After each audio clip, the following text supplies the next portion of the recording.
কবি সুকান্ত ভট্টাচার্যের লেখা পুরনো ধাঁধা।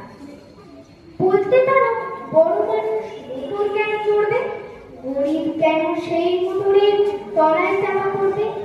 বড় মানুষ ভোজের পাতে ফেলে লুচি মিষ্টি, গরিবরা পায় খোলা মুখি, এ কি অনাথ সৃষ্টি? বলতে পারো ধনীর বাড়ি তৈরি যারা করছে, কুড়ে ঘরে তারা কেন মাছির মতো করছে?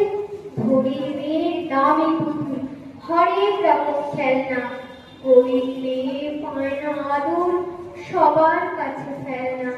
বলতে পারো ধনীর মুখে যারা জোগায় খাদ্য, ধনীর পায়ের তলায় তারা থাকতে কেন বাধ্য? ঠিক ঠিক ছট প্রশ্ন এসব মাথার মধ্যে কামড়ায়, বড় লোকের ঢাক তৈরি, গরিব লোকের চামড়ায়। নমস্কার।